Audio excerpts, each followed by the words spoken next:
Okay. Good evening, everyone. Welcome to Homeschooling 6.0, an entrepreneur special. Today, we have an amazing bunch of young women with us here today. So, we'll introduce them and we'll start. Just, yeah. So, before we start, I hope everyone's doing well, everything is safe everywhere. Hope Amazing everything is bunch going of good. young women with And us here today. it's a So tough we'll time, and introduce we know them that and when going gets we'll tough, the start. tough gets going. And Yeah. three So organizations were started in before the we summer start, I of hope everyone's 2020 doing well, everything to is help safe this world have everywhere. an Hope amazing with so us we here have today. it's a So tough we'll time, and introduce we know them that and when I going will gets tough, introduce the them tough and then gets soon we'll have a going. panel And discussion with them about three how they started the organizations were organization started in before the we summer start, of I hope 2020 what difficulties they to face help to this world have have an and how amazing they are inspiring today. it's a tough So we'll time, and introduce we know them that and when then start by I will introducing our introduce them panel and then soon we'll have a we panel have team discussion with Dystopia. them about Three how they started the organizations were started. organization, Before we start, I how hope what what difficulties they to face help Shreya this has a world beautiful have an quote and how they amazing are inspiring. It's today. a tough So we'll time, and introduce we know them that and when then start by I will introducing our introduce them panelists and today. then soon And we'll have a we panel have Team discussion with Dystopia them from about how meeting at the dystopian point. That's a very beautiful quote. She is the co-founder of Dystopia, an animal welfare group. She is highly motivated to end speciesism and put a stop to the barbaric acts of animal abuse. Along with organizing welfare drives, she's passionate to use of animal welfare. Thank you for being here with us here today, Shreya. Thank you for having me. Next, we have Arusha, who's from Team Dystopia 2. Arusha quotes that it's often found that those who teach us the most about humanity aren't always humans. For too long, humans have taken from animals, including their lives. The least they can do is speak out for those who can't speak for themselves. I think that's one of my favorite quotes because I, being an animal lover myself, uh, caring for animals is something really amazing that Team Dystopia does. Arusha is a third year product design student and the executive head at Dystopia, an animal welfare body working to end speciesism, aiming to spread information on the unjust treatment of animals. She is passionate about helping animals and is committed to use her skills in design to battle the issues faced by many animals around the world. She also works with the digital waste products. Thank you for being here with us today. Glad to be here. Thank you for having me. Next, we have Patronus Organization. We have Anvita Nair here with us today, who is the founder of Patronus. Anvita says that drown out the voice in your head that is not okay with an issue by giving an even louder voice to the cause that will defeat it. Anvita is an engineering student, change maker, and a mental health her own initiative on youth mental health, Patronus, that is working towards promoting warm and comforting dialogue around mental health. She is also leading the Beat the Blues campaign that looks to survey the status and treatment of maternal mental health in hospitals across India. Thank you for being here with us today, Thank you Anvita. so much for having me. Finally, we have Sania Sharma, who is the founder and global director of Scarlet Udan. Scarlet Udan is an organization that is aiming to end female genital mutilation and cutting. Uh, Sania quotes that every step you take as a change maker, no matter how big or how small, makes the world a better place. Together, we can end female genital mutilation. Sanya is the global founder of Scarlet Udan, an organization which aims at raising awareness on female genital mutilation. She is currently going into her second year studying law at Durham University and has worked with intellectual and disability awareness organizations in India for several years. One of her awareness initiative on autism also earned her the recognition from the Government of Australia. At university, she has been involved in a pro bono project which raises awareness on honor based violence, forced marriages, and female genital mutilation. She worked with different charities as a disability awareness officer during her first year with Duck Charities. Sania's hope is that Scarlet Udan, as the name suggests, will pave the way for a hope for a world which symbolizes the freedom and limitless possibilities for women. She started the organization to raise awareness and discuss about the implications of female genital mutilation and cutting. Thank you so much for being here with us today, Sanya. Absolutely, it's a pleasure. Thank you for having me. Thank you so much for being with us here today, all the panelists. A little about myself. I'm Sanjana. I'm the Chief Networking Officer and HR Head at YWaste. My main role is recruiting volunteers and interns for the organization. A little about YWaste. YWaste is India's largest youth led organization fighting towards conservation and protection of water. Our aim is to save every drop of water that gets wasted around the world. And when we found out that around 14 million liters of water gets wasted just because the people who go to these restaurants leave behind water in their glasses, we felt an action needs to be taken against this, and awareness has to be spread amongst everybody, and the mindset has to be changed. We have completed 5 years now, and we hope to save as much water and protect as many natural resources as we can. Okay, thank you so much again for being here with us today, all the panelists. Today, I hope we'll have an amazing session where we'll discuss about the organizations that you all have founded and about how we can, protect the world and how we can bring a lot of change and how we can change the mindset of people around us. So let's start off with our panel discussion. Our first question, my first question to everyone is, what made you start? The reason I started Scarlet Aran was because during my first year, I was working on a project that raised awareness on honor based violence, forced marriages, and female genital cutting. And what I realized through that is when I would tell people, here's what I'm doing, I'm involved with this, people would always just say, what's FGM? I've never heard about it before. Whether that was friends, whether that was family, or whether that was at events we were hosting. And I think that really got to me because FGM is something that happens to one girl, woman, or non binary individual every 11 seconds. So every 11 seconds, someone goes through this, and there are 200 million people who have undergone this all across the world.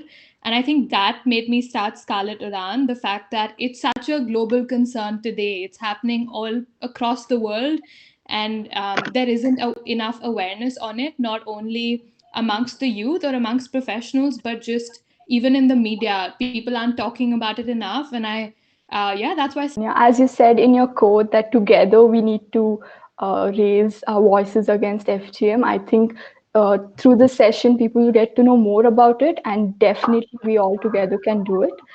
Next, I would like to ask Anvita to speak about how she started the organization. Okay, so very simply put, Petronas was a culmination of all the experiences I had with my own mental health in the last few years. It started with losing my best friend to suicide in 2017, after which I was myself diagnosed with atypical depression. And the my first episode was very mild and it didn't last very long. But with that limited experience, I realized that this is something that's so debilitating because it turned my life around completely. I became a completely, I battled mental illness back then itself.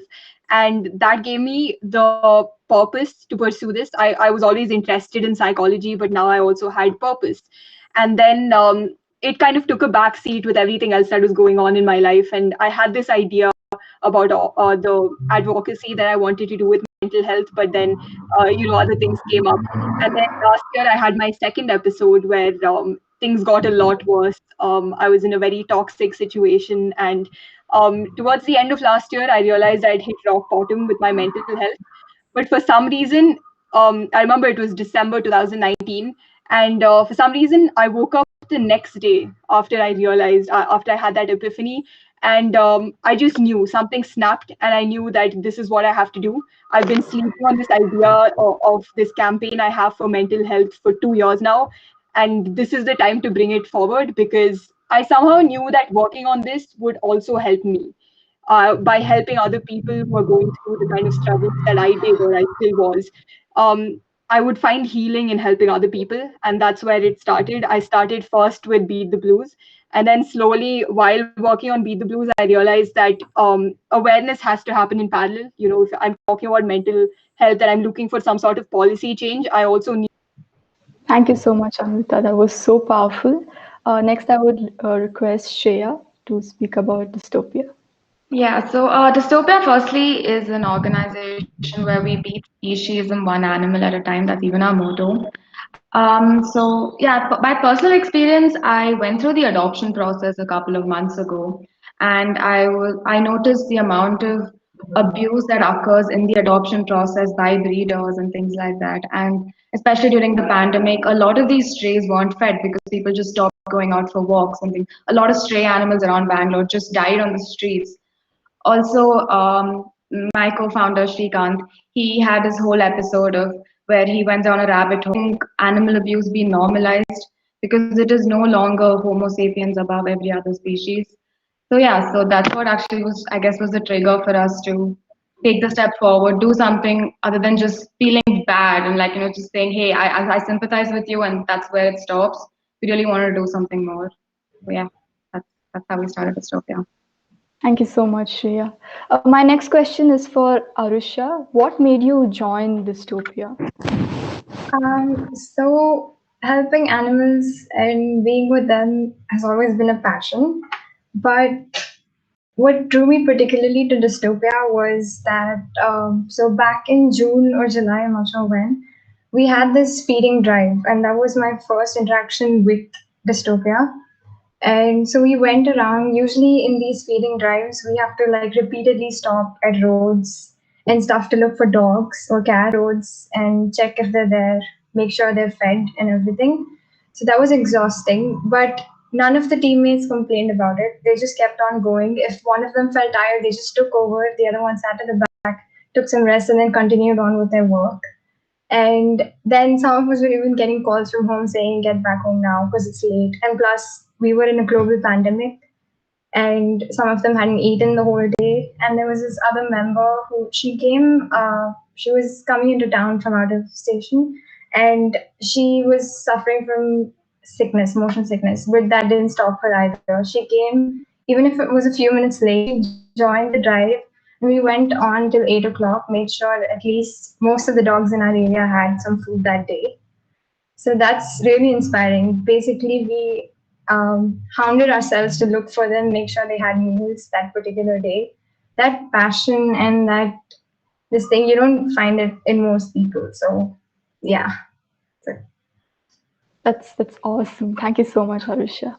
Okay, my next question to all the founders is how did you stumble upon this topic? Like, why this topic? Why did you want to take it up?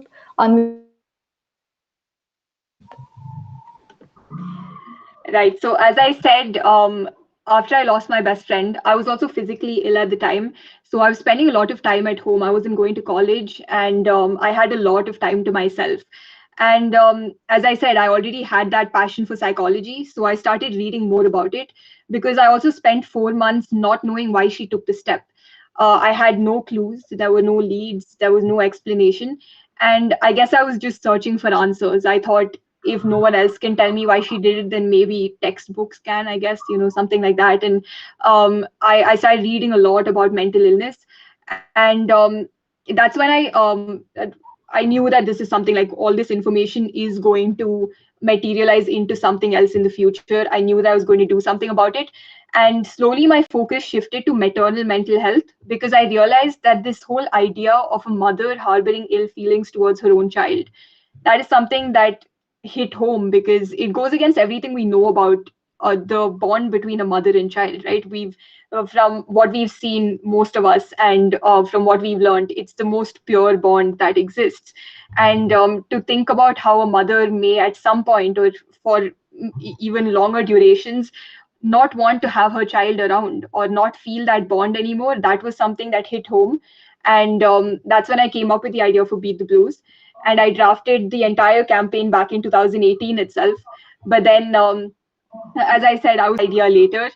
And then after that epiphany last year, towards the end of last year, I realized that it's time to bring this to life.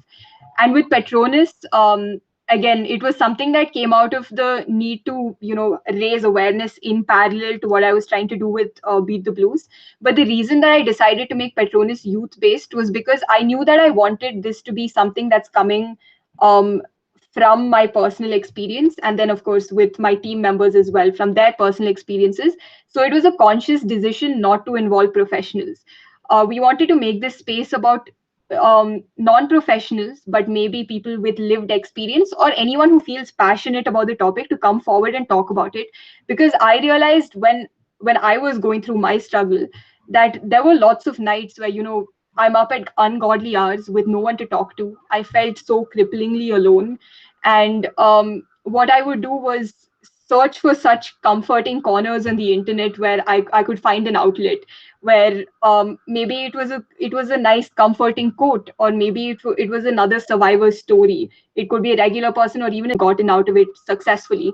Those are the kind of things that kept me pushing, and that's the reason why, even though this is a very personal story, I decided to put it out, because I know that these are the kind of stories that kept me pushing. So if I can do that for even one other person, I would have done my job right. And that's where Petronas came from.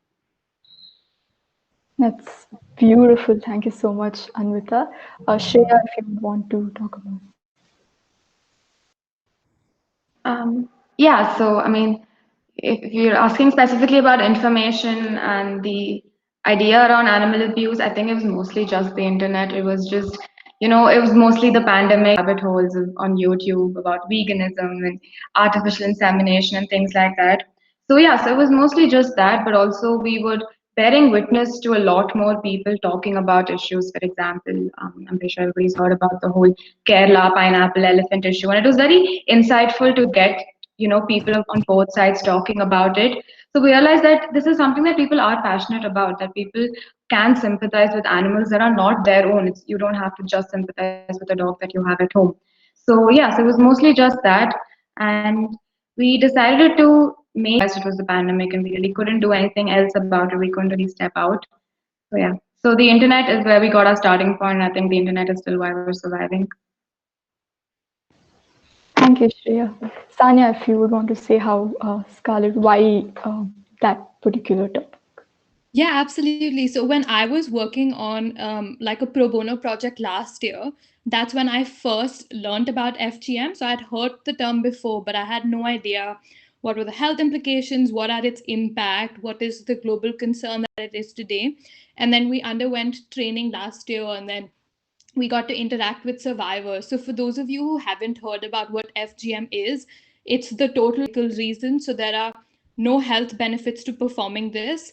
Someone who undergoes type 3 or type 4 FGM would take 30 minutes in the toilet every day to urinate a month. They have a range of mental health issues, depression, anxiety, PTSD. The moment, obviously, the procedure happens as well, you're grappling with extreme pain. And the way that this is performed as well, it's performed by your trusted elder. So a mother would get this procedure performed for their own child. Their neighbor would come in, their relative would come in, and just imagine the mental health impact that would have on somebody.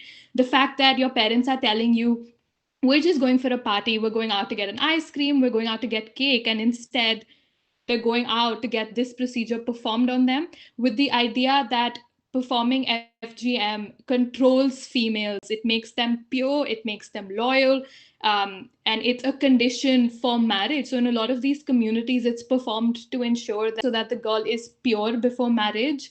But we all know it is like a human right violation. It's an extreme form of discrimination against these girls, women, and non-binary individuals who undergo this procedure. And that's why I chose the topic, because there is no other youth organization that's talking about it. There are professional organizations across the world. But yeah, no one, it's a topic that isn't spoken about amongst the youth. And we need to normalize these conversations more, because the moment you hear from a survivor or hear about the health implications they undergo. So for example, I spoke to someone week who lost the ability to have children because of the procedure being performed. A lot of times we all talk about menstruation so much as well, and someone who undergoes type 3, because their female genital organ is removed. There's no way the blood can come out. It just sits in their stomach. They need to go to the hospital every single month. Like, that's out there. People estimate that it's a way larger number. And the pandemic has caused 3 million more girls are at risk. And just because, I just want to highlight very quickly that in India, the government of India officially has gone on record to say this is not happening in India, where we all know like 80% of girls, women, and non binary individuals from the Bora community are undergoing this. But it's a particularly big problem that's happening and therefore doesn't give the support that organizations and survivors need. Thank you so much, Sanya.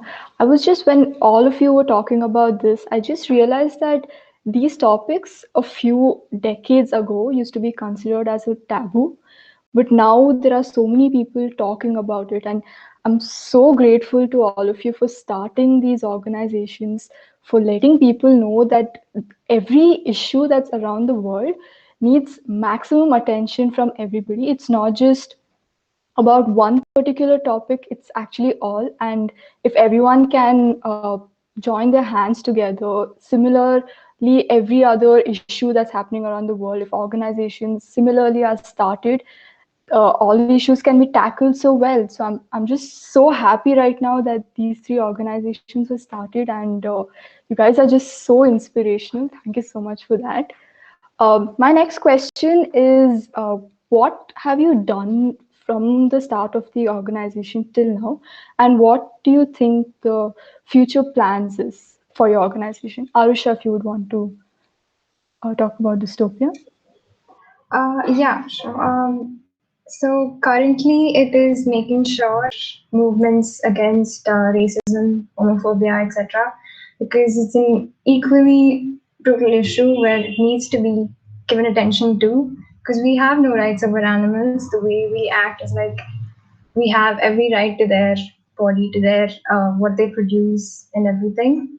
And for future plans, we have first of all, we have this social media platform where we are putting awareness on different topics, like, for example, exotic pet trade or, cosmetic brands that you can use and shouldn't use that are cruelty free, not cruelty free, and other issues, current issues, like Shreya said, the elephant in Kerala. And so, yeah, that stuff. And then there's we have a tech team that is working on an adoption app, so the adoption process becomes easier. So many people face this problem when they're trying to adopt. That's why it's not a famous concept. And there's also an SOS app where people, if they see, not many people have numbers for animal helpline. So if they see any animal on the road that is injured or needs help, then they can use the app, get help immediately. Right now it's in a small scale, but we're working on it.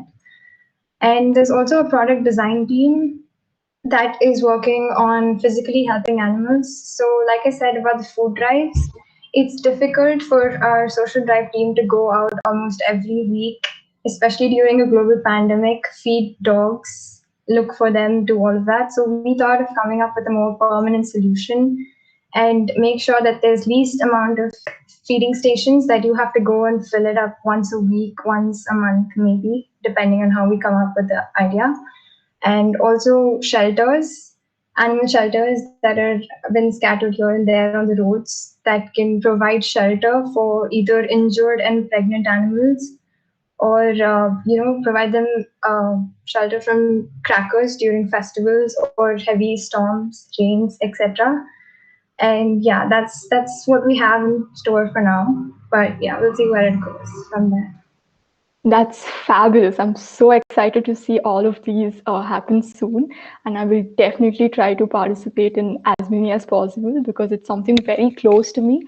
So, absolutely, that sounds, I'm actually like super excited about all these plans. Sanya, if you would want to talk about Scarlet. Yeah, sure. So we started in July, and since we've started of female genital cutting, and she's a world, she's like a global human rights activist, and we had a lot of people turn up to that. And so we've, apart from that, we're also curating educational posts on our platform. So what it is, what are the health implications, how does it affect people, where is it happening across the world. But we've also collaborated with Girl Up Club. So Girl Up is like a UN initiative across the world. We've collaborated with them over the summer, and we've been able to reach more than 2,000 people and educate them on the topic in the 2 months that we've started. But we've very recently just launched a Scarlet Oran podcast as well, which is out on iTunes, Spotify, and SoundCloud if anyone wants to learn more about FGM. Awesome. Thank you so much. Anvita, what about Patronus? What plans do you have? Okay, so far, what we did, we started out just wanting to put out like informative posts, and that's what we've been doing, and that's going to be a continuing process. So far, it's been mainly working on building our audience and increasing our outreach. We've done a couple of collaborations trying to talk about mental health because obviously we have constraints in terms of restricting this to online engagement. And so we've been trying to exploit as many resources as we can in that sense. We're also trying to do these kind of campaigns, again, limited to online for now. So we did a letter writing campaign because I personally believe there is this implicit connection between letters and mental health. I find them really comforting. They've been my sources of comfort when I'm not feeling too well. So I wanted to give that for our audience. So we collaborated with Bangalore Busking, a group of amazing writers who everyone in Bangalore will know about. And so that's an ongoing process because we're just looking at the kind of avenues we can tap into with this constraint that we're dealing with. Apart from that, one thing that we're really looking forward to is looking at the policy change aspect with mental health. We have this act, the Mental Health Act of 2017, which talks about a lot of provisions in India that are supposed to be in place but are not. So, something that looks into the act and then maybe holds accountability from the government on the government's part, and then also educates the citizens on what their rights are. What can you do? Like, what are your resources available? Who can you talk to? There are lots of cases where people want to approach professionals, but then their family is holding them back. What are their rights in such a case? And educating people on what they can do, and then also asking the government to deliver on their promises is something that we're also looking into. So those are our main plans for the future. It's fabulous. Thank you so much, Anvita. I know that all these organizations, despite the pandemic, have done so much for your organizations, have tried to connect to as many people as possible.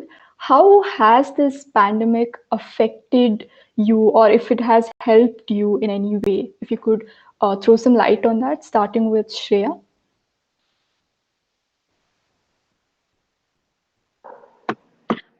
So the idea of dystopia, I think, was born just before the pandemic started. We did want to do something about it before, but we had all these grand plans of going to the dairy industry and things like that. As soon as the pandemic hit, we realized we really couldn't do anything about it, and we had to resort to internet awareness and creating an Instagram page and things like that. So we still do that. We still have an active Instagram page. But apart from that, I think the pandemic has helped us in a way where it's connected us to like-minded people. I don't think I would have contacted Arusha, for example, if the pandemic wasn't happening. I wouldn't know this of the pandemic. It has forced us to look within our own circles, look for people who think like us. And it's gotten us a lot more involved in social media.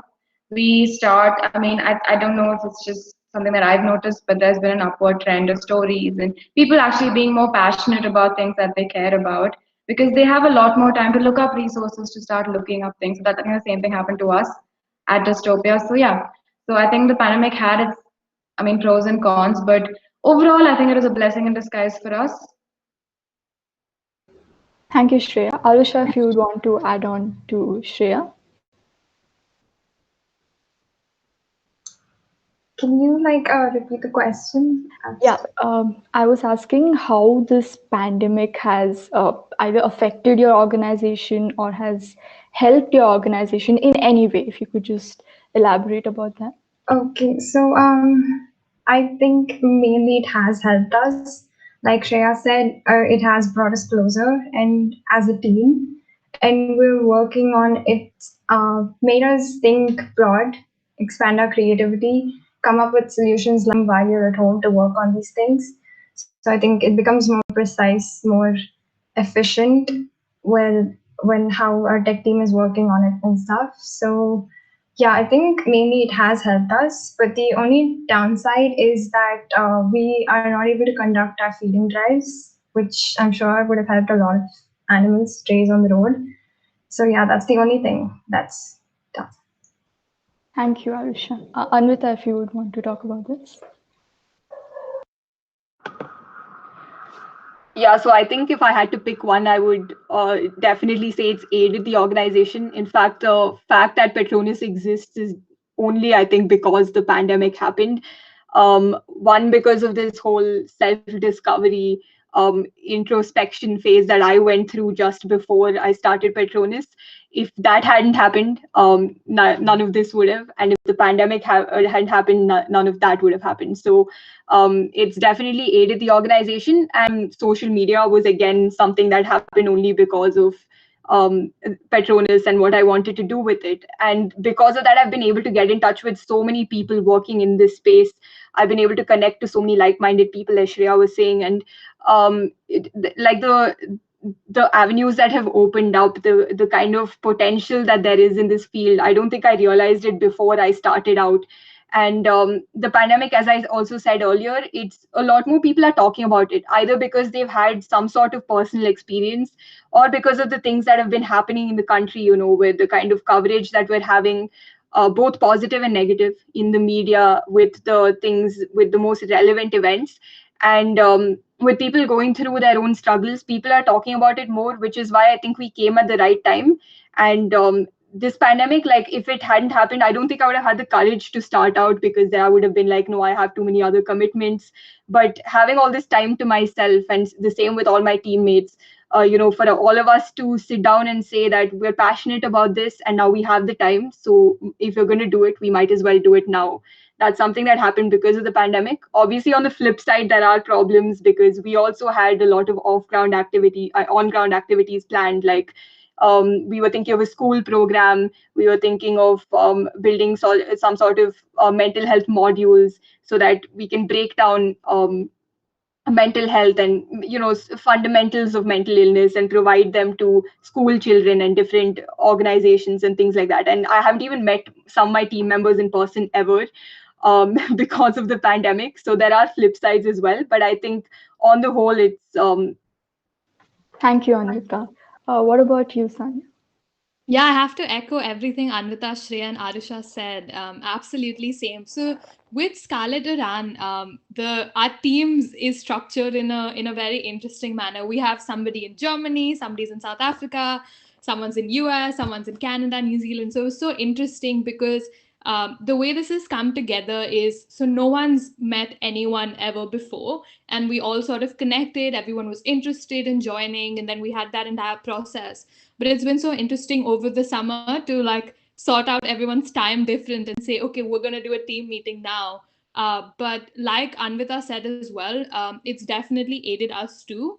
It's been because of the entire emphasis on social media and the emergence of the number of people that are using the platform to talk about initiatives, to talk about things they're passionate about.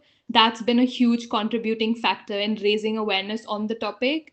And the pandemic's also given us a lot of time to think about some of the things we want to achieve next year, some of the things we want to achieve this year, and it's given us a lot of time to just build the team, get to know one another, because everyone's from such different parts of the world. But it's been so interesting to learn from other people as well, like my teammates, about their culture, where they're from, how things are done in that country. So I'd have to Of you said, social media plays a very important role in spreading awareness, and I think all of you are doing that superbly well. I follow almost all of you on Instagram, so I will try to put the links of the Instagram pages on the chat by the end of the session, so that our audience can go to the Instagram pages, follow you guys, go to the other social media platforms and follow you guys. And trust me, audience, the content they put up, it's so inspiring, it's so beautiful that you would definitely want to join these organizations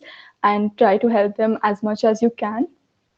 Okay, so I just heard that the social media platforms are there in the description already. So please go and check it out after this session. You will really, really love it. My next question is for Anvita. So we know that when the pandemic hit, and even before, mental health has been something that each of us have our own share about it, and all of us have our ups such circumstances. And from some people, they find a way through, or at least they try to find a person to talk to or share their feelings with, and many of them do get. But there's always a problem of talking it out, opening up to people. I think many people think that it doesn't look good enough or it's not cool enough to do that. So how important it is to talk to people about how you're feeling right now, or about what you're going through, and how important it is to have a good body and mind health, how important it is to control your not I'm not going to say control, but how important it is to have a good mental health in overall. And it's a stressful time, many people are going through a lot of things right now. So what would be your tips to our audience, to have a good Is the fact that actually there are so many barriers when it comes to mental health, right?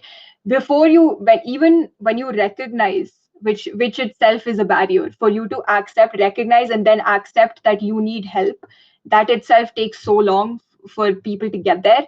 And then you have the next barrier, maybe in terms of convincing your parents, and then society. And by the time you make it to say the therapist's office, it takes forever. Sometimes it never happens.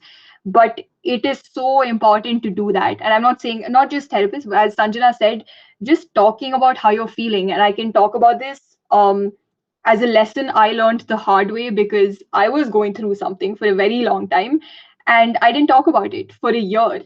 And I pushed it to a limit where I did not think I was ever going to be okay again. And that's when I decided maybe the first step is to start talking about it. And that's where everything else started falling in place.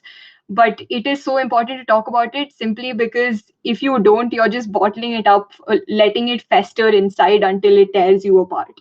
And that's why. And the thing is that even if you don't have a mental illness, you don't need to look at therapy as a cure. It can also be a prevention measure.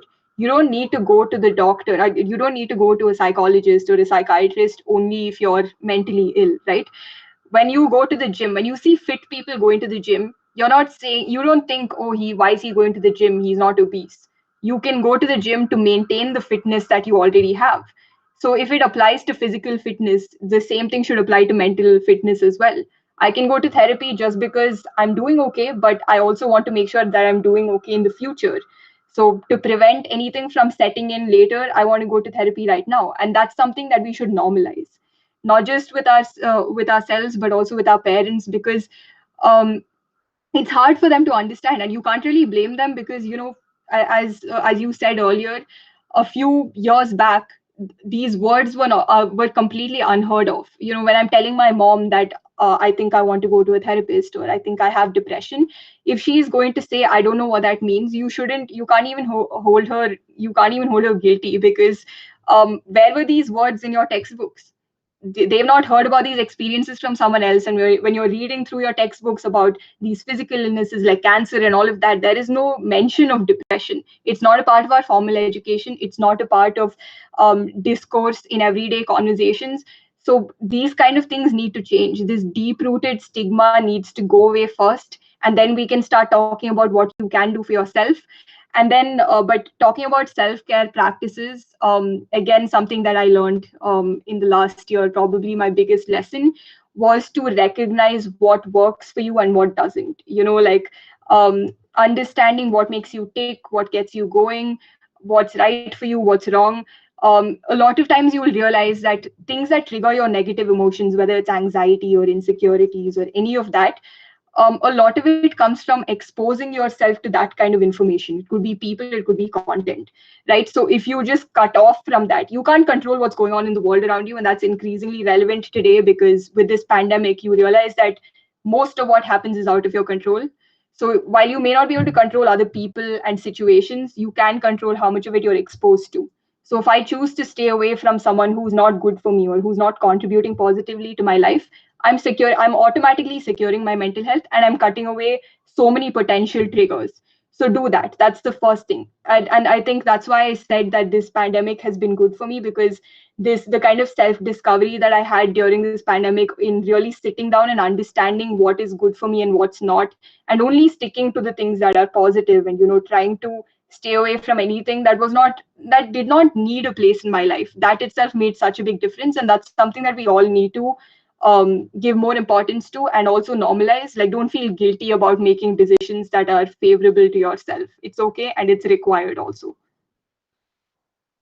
Thank you, Anvita. So, as Anvita said, please, if you do want to talk to someone, just reach out to anybody, whoever is close to you, and just tell them that, I just want to talk to you for some time. I'm pretty sure that no one will say no to that. And the more you converse with people, the more you understand them, the more the bond increases. And in some way or the other, you do find help. It might not be sitting for hours and talking about an issue. It could just be spending time with that one person. It could be your family, your friends, or even your pets at home. I think it gives you a really good feeling. And I know it's a very stressful time, but do spend a lot of time with your family or whoever. Like this, put on virtual sessions with your friends or whoever is close to you. Spend some time watching whatever you like just go to YouTube and see some travel vlogs or anything that just gives you a small smile on your face. And I think that's just simple ways on how you can keep a good check on your mental health, and at the same time you can enjoy your life a bit more. So thank you, Anvita, for sharing that with us. My next question is to Sanya. Right now, since we all are confined to our homes, we are hearing a lot of stories about domestic violence increasing, and there are people all around the world going through a lot of injustice happening to them. And many people find it difficult to raise a voice, to complain about it because they fear about their life or about their reputation and things like that. So how can people, speak out? How can they raise awareness or raise their voice against such problems, and how can they fight against it? Because it's really difficult. We see that many of these topics don't come out in public because they're just Yeah. ridiculously scared about themselves. So what would you suggest? How can they fight against the things happening to them? Absolutely, and that's such an important question. I just want to start by saying, so there's this quote by Meghan Markle where she says, I fundamentally disagree with the idea that we need to give women a voice. Women have a voice, they just need to feel empowered enough to use it.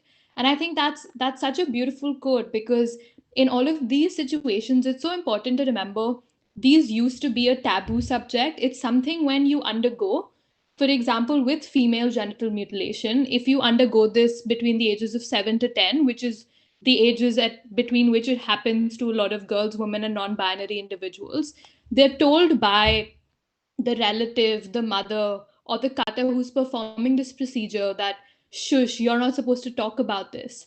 And as a child, when you're constantly told you're not supposed to talk about this, the mental health impact that has on their life, it they find it very hard to come out and talk about these issues, because although your body remembers what happens, sometimes you dissociate yourself from what's happened several years ago. So a lot of survivors have actually written that they've undergone this when they were 7 or 8 and only remembered this when they were 30 or 35, when they started going to therapy and talking about and trying to associate what had happened to their body, because the signs are there in their body. It becomes very hard for them to connect again with that. Now is by just talking, like, this is a subject that 5 years ago people used to never talk about, but right now, if people talk about it, that's definitely going to have a huge impact for the future. There are also helplines organizations who have received training and are trained to talk about such issues. And it's important also to talk about such issues because of the fact that it's a human rights violation. No one should touch your body without your consent. And we all know in FGM that's not what's happening. They're at the ages of 7 to 10 and they're made to undergo a procedure just by their parents, which with the idea that, oh, we're doing this just to ensure that, someone in our community will marry you, or so that you stay pure, so that you stay loyal, so that we kind of control your sexuality. And all of those instances make it, like you said, make it very hard for someone to come and talk about it. But that's all the more reason why there needs to be more support that's available. And in India, that's only going to start if the government actually comes out and says, yes, this is happening in India. 80% of these girls, women, and non binary individuals are actually undergoing this in the community. But that's the first step to resolving this in India, especially. Like, acknowledge the problem exists. And that's only going to happen if more people talk about it and normalize these conversations like the ones we're just having. Thank you so much, Sanya. And it's just whoever is watching this, just reach out to you, whoever you know, ask them if they're doing fine, because we don't know what battles people could be going through.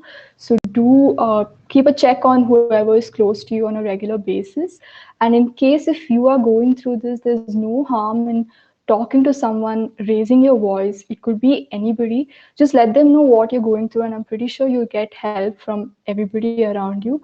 You can definitely reach out to us, who we are sitting right here, and we'll be more than happy to help you out if you're in such a difficulty. Please don't turn a blind eye on it, because it's an important life. At the end of the day, it's your life, and no one has the right to control how you need to live. So please do fight against it, raise your voice against it, and just be bold. That's all I would like to say. My next question is to Team Dystopia, to Shreya first.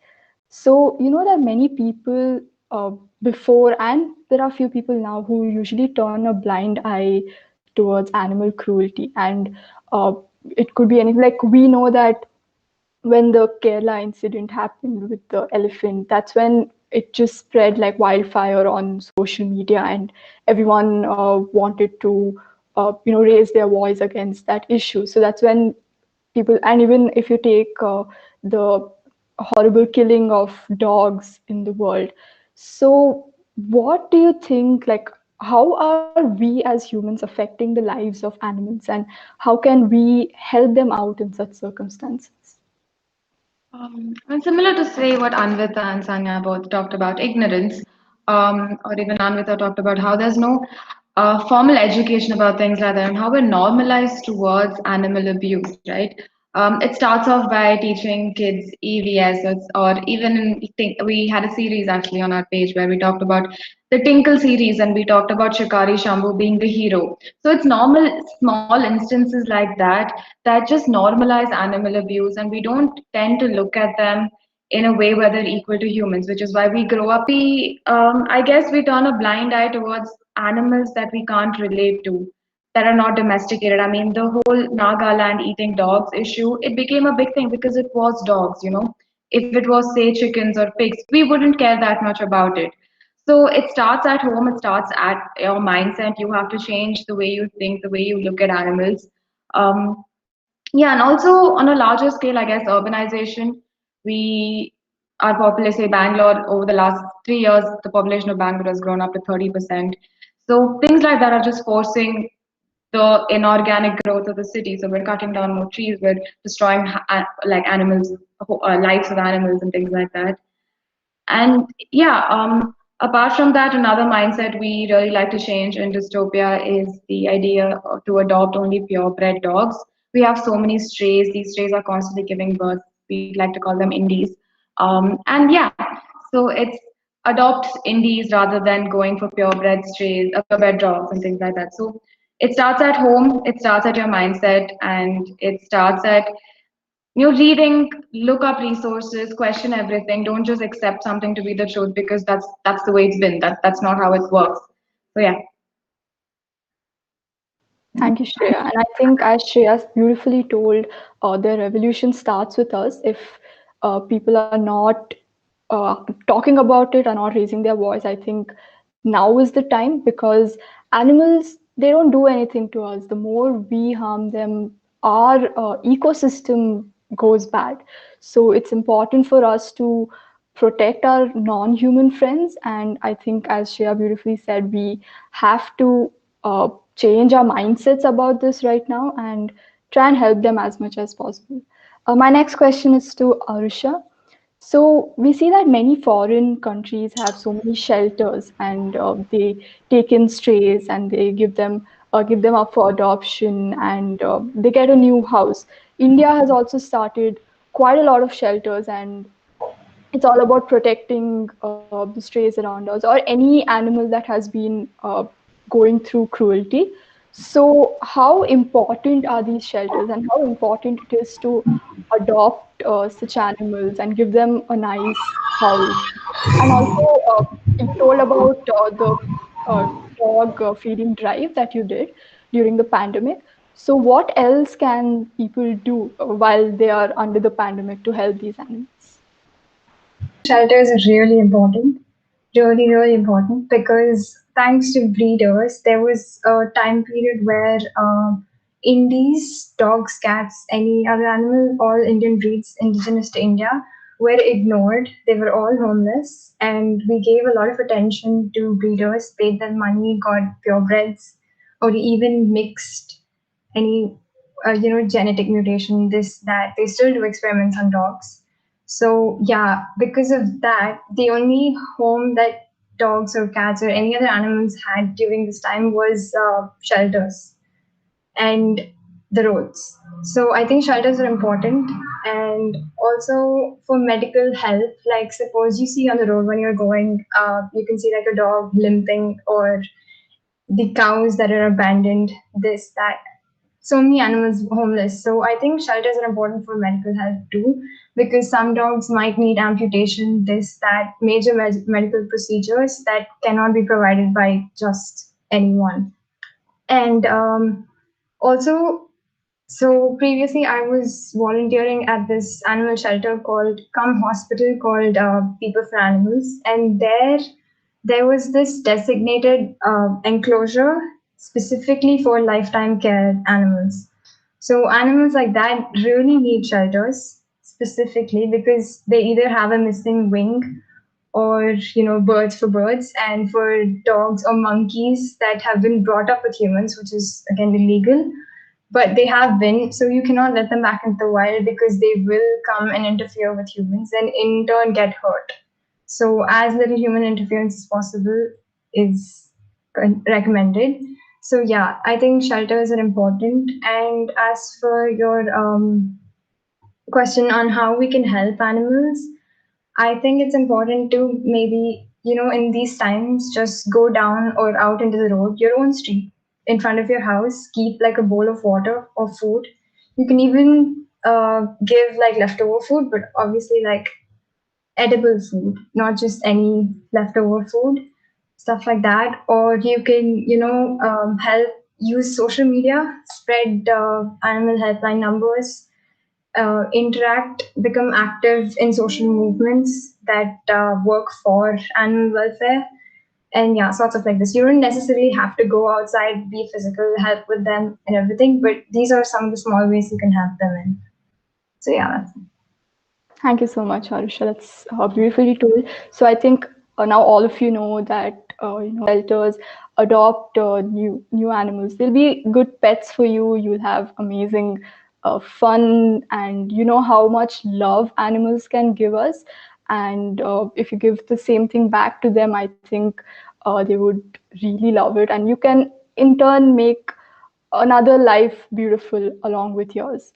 And about how this pandemic, how you can help animals, as Arusha said, just very simple ways. Just reach out to various organizations, reach out to Dystopia. You can help them through their drives, and definitely you can see how you can contribute to the protecting of animals, I would like to say. Okay, so I'm done with my questions. Our audience who are watching us, do you guys have any questions for our panelists? Let's see. Just a second.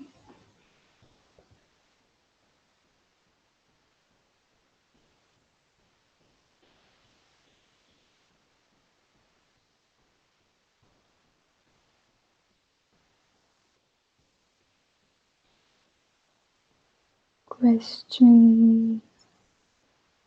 I think there's a small lag in the live video. Let's just see.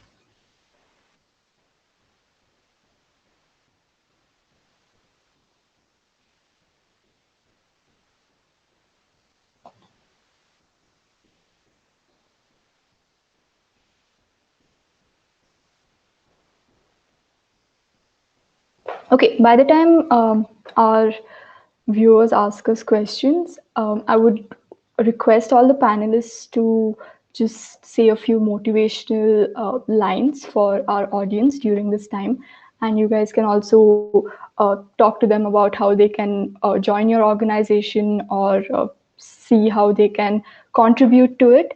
And yeah, so you guys can do that with your closing remarks. I would start with Sanya. Yeah, absolutely. Thank you so much, Sanjana. I'd just like to say, firstly, about FGM.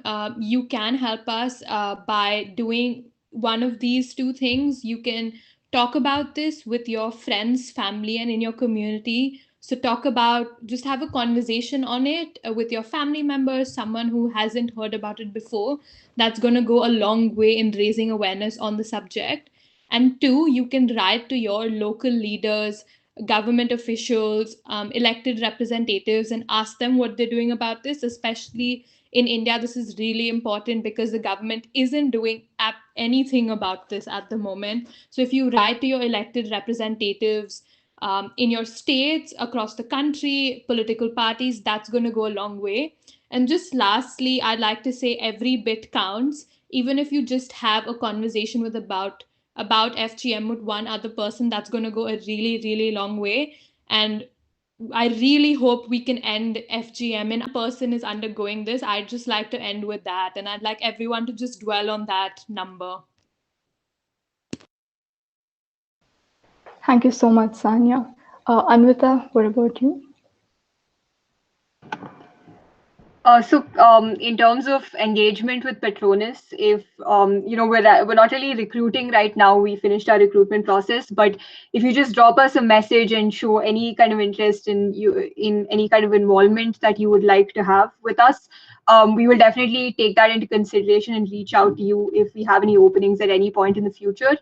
Apart from that, participate in the campaigns, because we're looking to create campaigns that can be adopted by anyone. When we're doing the self-care campaign, try and get your friends to join, because these are things that really work. These are things that we've tested out for ourselves, and we really want more people to join the movement. And You can also drop us a message at any time. If you're having a bad day and you want like something motivational or something comforting, just drop us a message and someone on our team will write to you, because that's the most we can do right now. And in terms of two messages that I wanted to put out to close this is, with respect to mental health. I know it's not easy. I've been there, and so it's not like there's no pressure here, but the more stories you can share with the world of your own experiences, the more you're going to help people. If you've gone through any kind of struggle, if you come out and talk about, can be someone from across the world who's reading your story late up at night, and they feel inspired to keep pushing. But even if you don't share your story, remember that if you're going through a bad time and you don't see enough reason to stay, or you don't think that you need to keep pushing for yourself, think about someone else, that one other person who will look at your story and say, he did it, so maybe I should too. For that reason, keep pushing, and then one day you would have saved another life. You will never know. And in terms of change making, since this is about social entrepreneurship, I think I just want to add that whenever you go through anything, and I said this in my quote as well, if there is something that you don't agree with, if there is an issue in the world that it does not sit right with you, do something about it. Don't just sit there and complain. There is so much room to pivot all these bad experiences that you've had, the bad situations that prevail, into something good by just doing your part, however small or big. Use your bad experiences to create something good. It can be art, it can be an initiative like all of these, or it can just be a good story that you can tell someone, 50 years down the line. So just so make use of the things that you go through. Thank you so much, Anvita. Okay, so I have one question to all our panelists.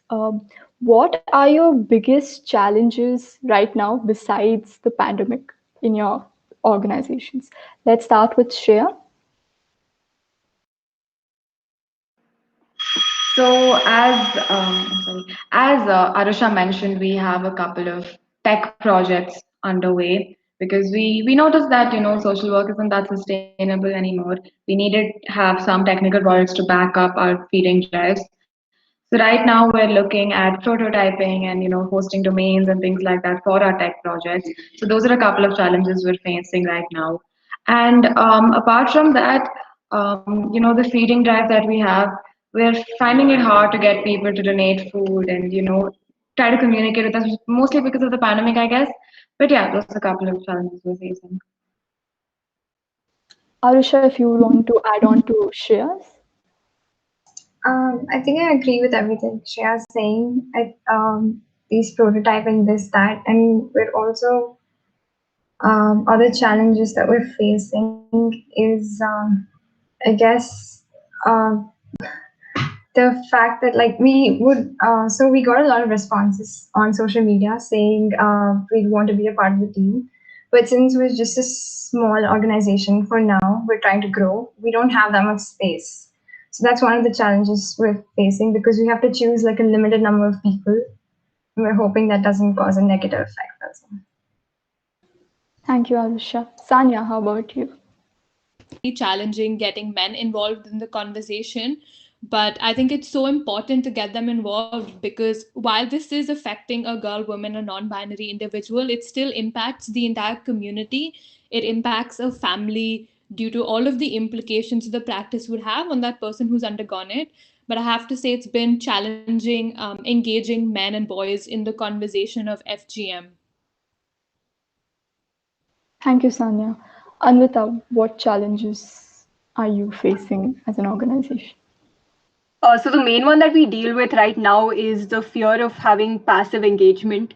We're putting out content, but we don't really know how many people it's impacting. How do we measure our engagement, which is something that we would have been able to do if we were having activities, say like events, or going to schools and talking to people. If we were talking to people efficient, so that's one thing that's constantly on our minds, and we're trying to look for ways to circumvent that. With Beat the Blues, what we were trying to do was, in order to get this study published, we're looking to first publish a study and then look for some sort of policy change with respect to treatment of maternal mental health. So before we do that, there are these ethics approvals that you need to go through, and then we were circulating a survey amongst mothers that we wanted to get to use as a basis for our study. All of these things had to happen online, and there is a lot of time lag that happens. There's so many other discrepancies that creep in that we would have been able to avoid if we were offline. So I think, yeah, that's mostly it. Thank you, Anvita. We have another question from Arun. He has told that really inspiring work to all of you. And also, he has asked, please elaborate on the work that would be done after the pandemic. Arusha, we could start with you. Okay, yeah, sure. So the work after the pandemic, I guess, is to again, we have to get back to conducting social drives, and we also have plans of, holding seminars, hosting seminars. So another way of spreading awareness of certain topics, and to maybe conduct events like interactive events for people to come join, learn about animals, maybe even interact with a few animals on set, the ones who have already been exposed to humans. Shreya, if you would want to add on to what Arusha told. Yeah, so definitely. So, like Arusha said, the whole social feeding drive we're hoping will take up more steam once the pandemic ends. And also, we want to, have a short documentary or video series on what actually happens in the dairy industry and how people are not exposed to, the milk that they drink. They just see the end product. Because I think we are so accustomed to having a glass of milk in the morning, we don't realize the pain that goes behind it. So those are a couple of things that we do want to do on site. And also, Arusha already mentioned the whole feeding shelters and things like that. So those are some things that we do have to go to site, install, talk to apartment clusters, have them, be charge of a couple of, dogs in their area and things like that. So mostly just human interaction. But yeah, we have a feeling it's going to take a lot more substantial action once the pandemic ends. That was a really good question. Thanks. Thank you, Shreya. Anvita, what about you? What plans for the future? Shreya said, I think we also have in the pipelines, we have the seminar plans we want to start going to. As I said earlier, you have this issue with these issues not being a part of formal education, and while maybe talking about integrating this as a part of textbooks and all that may be a little far-fetched as of now, and it's something that'll take some more effort. In the meantime, we can have our seminars and talk to schools, talk to teachers, talk to all the people who are involved, especially in the formative years of the child, so that this becomes a part of their education in one way or another, if not formal. That's one thing that we have in mind. Then, as she mentioned, we were also thinking about a video series of survivors, because especially with Beat the Blues, we wanted more mothers to come out and talk about their experience, because as we all know, a lot of people still don't think this is a problem. They still think it's in your head, you can get over it. So having more people coming out, exposing that I have gone through it and it's okay, that's something that we wanted to do with the video series as well. Apart from that, we also had the plans with the policy change and with the Mental Health Act. That's something that we wanted to go on ground and talk to people like lawyers and then doctors, people who have started their own inpatient facilities, and everyone who's working in the field, which is not as easy when during the pandemic. So these are the things that we have right now in plans. Thank you, Anvita. Sanya, how about you?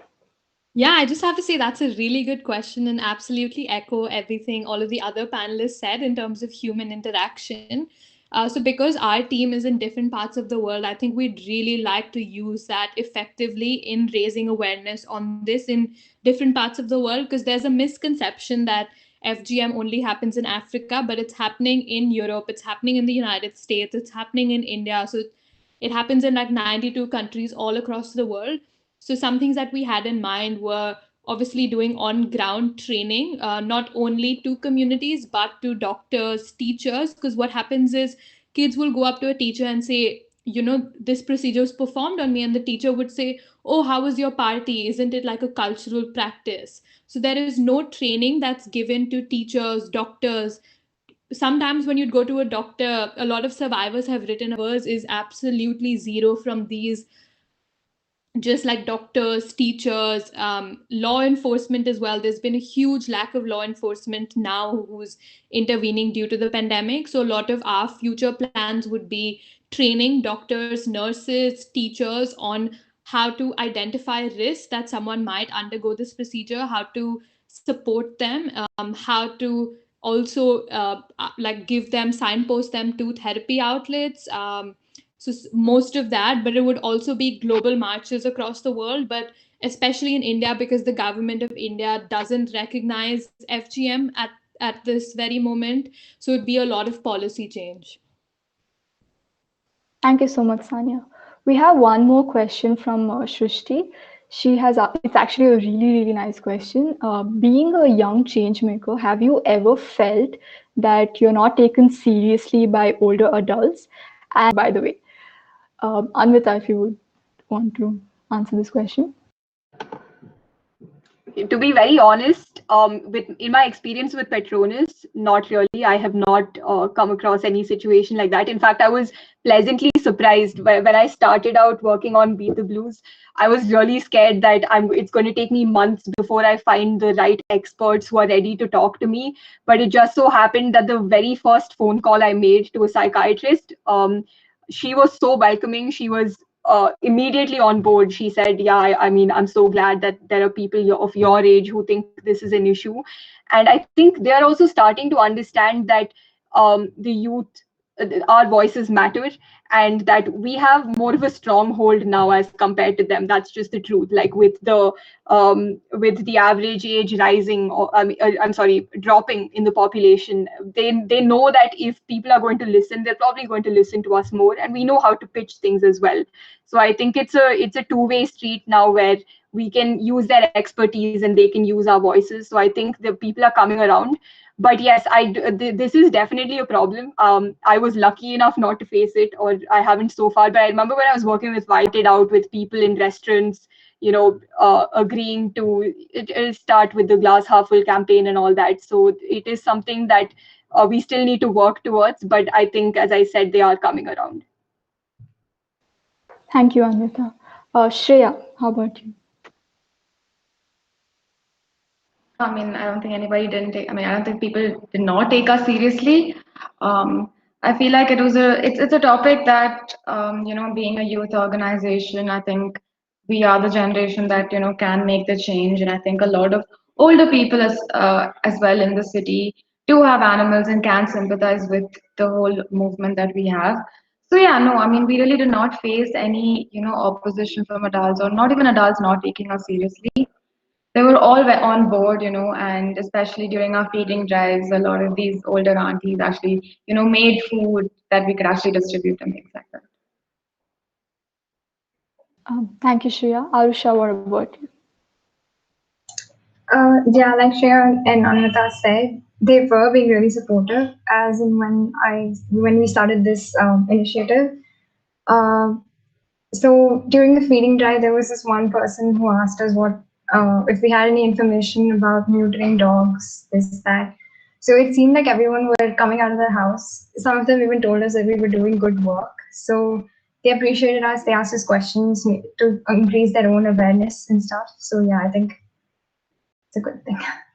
Thank you, Arusha. Sanya, what Yeah, absolutely. The same experience. I haven't faced it. I do recognize it's a problem, and a lot of people do face it being youth change makers, but I've been fortunate enough not to face it. In fact, I've actually had good interactions with a lot of these activists who are like globally doing work. And, when you ask them what inspires you every day, they come back and say youth, today's youth. So it's actually so inspiring because a lot of these professionals really want to help and aid youth, give them those avenues to kind of put their voices out there. Because, like Anvita said, everyone's voice does matter and everyone has something that they're passionate about, something that they want to bring about a change on. And I think that's been really, really important that a lot of these professionals have actually come back and said, we're here to support you, we're here to give you these avenues.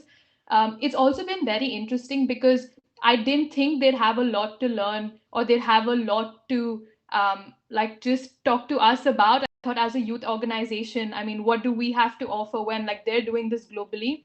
But they actually came back and said, you're one of the only youth organizations on this topic that is actually trying to research how this impacts the LGBTQ community, because that's something that none of the other professional organizations have done yet. So we're in the process of doing research and kind of publishing a research paper on the impact FGM has on non-binary individuals.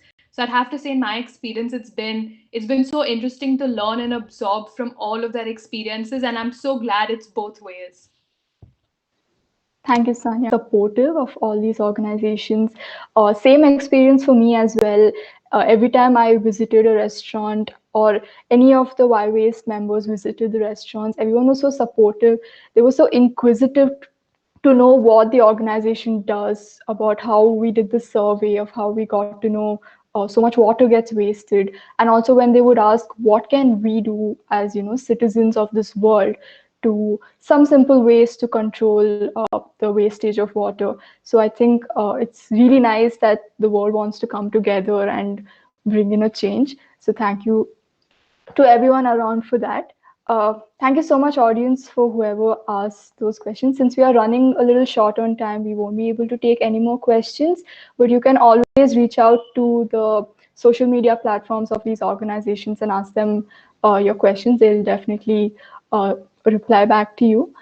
So we had Sanya and Anvita with their closing remarks. I request Shreya and Arusha to talk as well.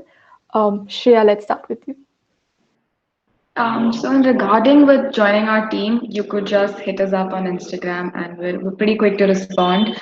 We also have recruiting drives where we take people who are interested in a technical domain to, further the cause of animal welfare with an expertise they have, which is it can be app development, product design, or web dev. We're also looking to expand those horizons. So if you do have a vertical that you're interested in, you could reach out to us.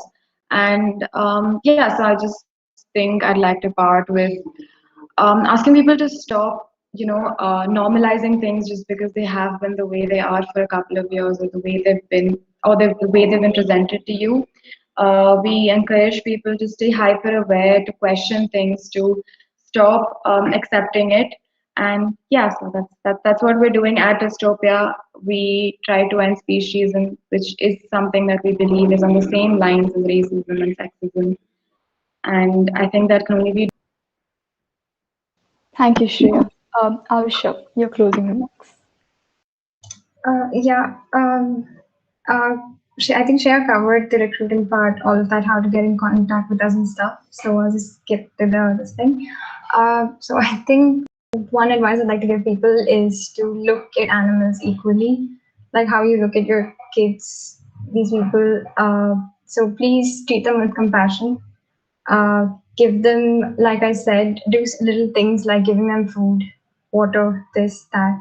So anything you do, anything, a little help, anything, little steps towards helping them, it makes a lot of difference to everyone, including organizations like Dystopia. So yeah, that's about it. Thank you. Thank you, Arusha. So a little about Why Waste and how you can join. You can reach out to us on any of our social media platforms, and we'll be more than happy to talk to you, to welcome you on board, and we'll try our best to give you an amazing and fun experience at Why Waste.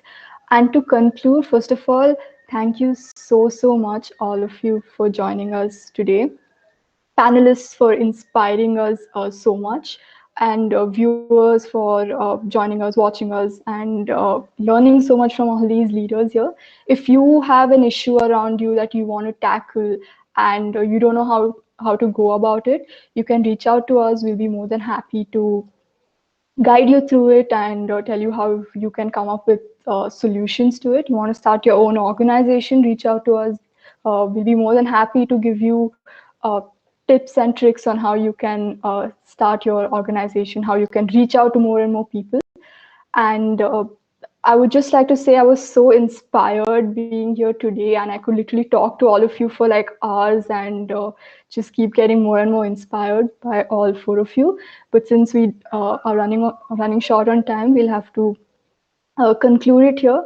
So I would like to conclude by saying that this pandemic has been really difficult for all of us, and I would really want to thank all our frontline workers, the doctors, the nursing staff, the people who are providing us with essentials, to the police, to the citizens who are following the rules and regulations. Thank you so much for fighting this battle, and I'm sure that we'll all uh, succeed. We'll all overcome this difficulty that's going on. And this will definitely end soon. And once that does, I hope everyone has a new perspective about life. Everyone joins hands to make this planet a better place and make it more green, make it more cheerful and happy. So yeah, I would just like to conclude by saying that thank you so much for being here with us today. I had an amazing time with all of you, and I hope you did the same. And yes, thank you so much once again, and hope you all have a great year ahead. Thank you so much. Thank you. Thank you so Thank much. you. Thank you so much.